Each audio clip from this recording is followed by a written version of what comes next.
Well, hey everybody, this is Graham from the recordingrevolution.com.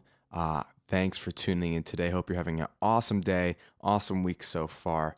I want to do a real brief video today on programming MIDI drums. Now you can do this obviously in any program, it doesn't have to be Pro Tools. So hopefully this will be helpful to all of you different DAW users out there. I'm going to be showing it to you in Pro Tools, but pretty much this concept applies across the board. So what you want to do is create a new track. And again, we get that from the track menu, new, or shift command in.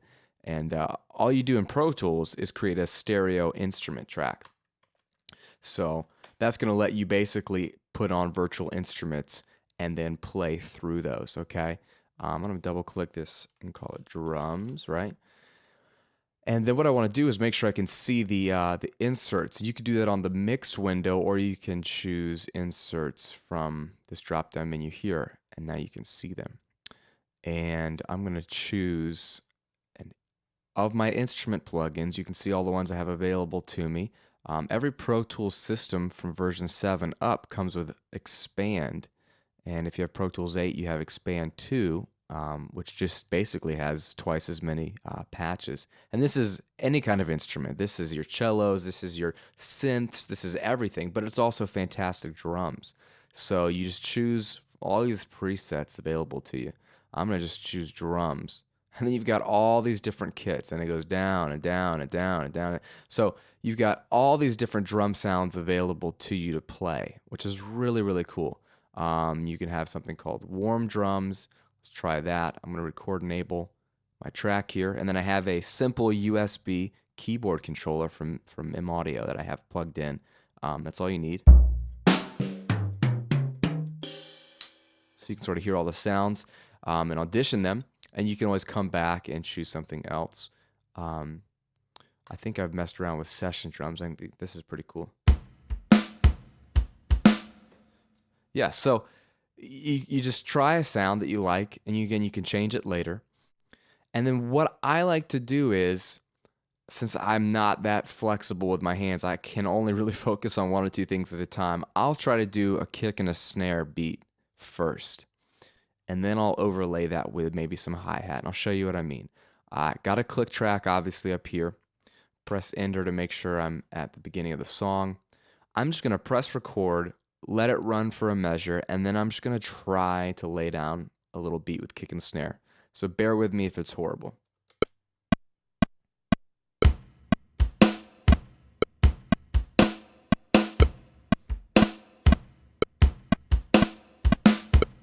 You see how bad that was? Can you take a listen?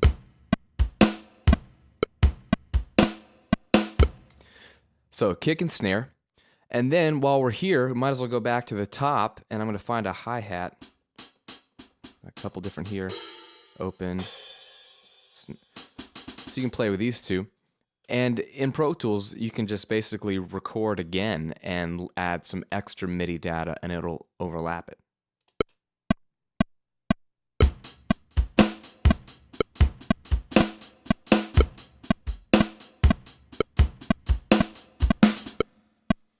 All right, again, do you hear how horrible I am? This is okay. That's why we have quantizing. And in Pro Tools, if you watched some of my videos, I showed you can use real-time properties. So again, make sure that real-time properties is checked, and so you can sort of see these things available to you. And QUA is for quantize. If I click that, snaps them all together. You don't even have to go to the quantize menu. Now I'm going to choose eighth note, because I did everything on an eighth note. That kind of fixed some of my hi-hats. Now, if you enable this real-time quantize, which again I could take off in an instant, bring it back. If you don't see the notes move, it's still quantized. There's a setting in Setup and Preferences under MIDI, the MIDI tab that says Display Events as Modified by Real-Time Properties. So this is for you Pro Tools users. You can use real-time to quantize, and that little box, if it's checked, lets you see that it's being quantized. Otherwise, it doesn't move the data, it just makes it sound quantized. So that's just a little thing for you. But any program is going to let you quantize your MIDI data to an eighth note or 16th note or whatever you feel is necessary, and then we can take a listen.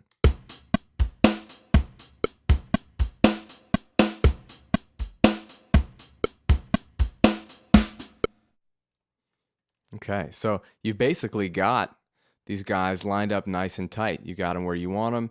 It works, and you can.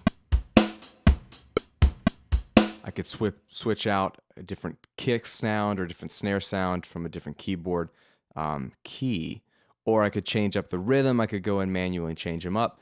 I can add a crash cymbal right at the beginning. Again, you can see how by overlaying, let's see. Let's try something like that.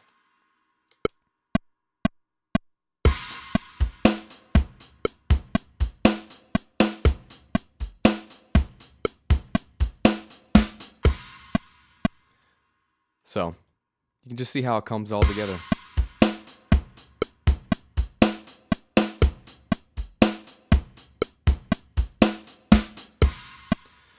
So have fun with it. The beauty of MIDI is that you can do things one at a time and start creating a beat. And then what you could do is start creating variations or make these sort of regions in and of themselves. So they become drum loops themselves that you can copy and paste. So, we could basically break a region here, measure before, and then duplicate, duplicate, duplicate, and you just keep the beat going. There you go. So your loop will just keep going. Or you can make variations on loop 2 or loop 4. So you get the idea. This is how you can start laying down custom information. Now, of course, since it is a flexible loop, you can go back, change the tone completely. Let's go old school.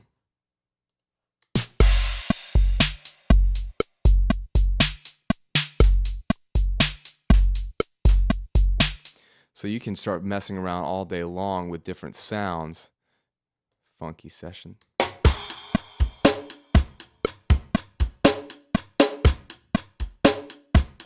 And that's the flexibility of virtual instruments, obviously. You can go in on any of these programs, you can start affecting panning of the snare versus the kick. You can affect level between the two.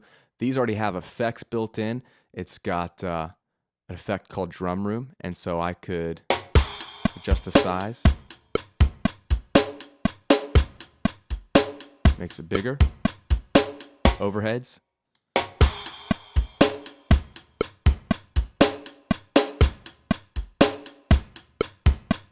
I can send the kick or the snare more to those two effects down here. So let's take the snare more to the drum room effect. So you see what we're doing? That's all within the virtual instrument. So when you do loops, custom MIDI loops with virtual instruments, you just get a lot more flexibility. So it's a fantastic way to go. If you're not a drummer like me, then it takes more work. You have to really think through some of these patterns and get after it. But it's free, it's flexible, and it's limitless what you can do. So if you need a custom set of beats for your song, that's the way to do it, man, is to go ahead and make it happen. And if you're trying to be super realistic, you can lay down your beats, and then you could use the quantizing menu, event operations, quantize, and you could, again, quantize, but not 100% to the grid. You could be closer to 70% to the grid and add some randomizing, so it feels more realistic.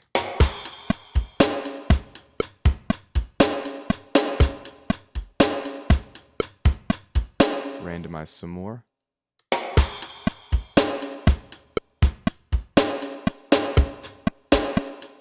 So the more you randomize, the more it gets jacked up. But you can give it a human feel. You can offset the grid by a little bit. So you can go all out with MIDI drums. This is just the basics, and someone had asked, can you show me how you do this? And you can do this in any program, not just Pro Tools. Just fire up your favorite drum instrument and just do things one at a time. And at the end of the day, it'll sound good, and no one will even know that you didn't play it all at once. Hope this was helpful to you guys. Again, this is Graham at therecordingrevolution.com. And again, thanks for all the support, all the comments, and all the subscribes to the videos, and being a reader and being a follower. Have a great day. We'll talk to you soon, guys.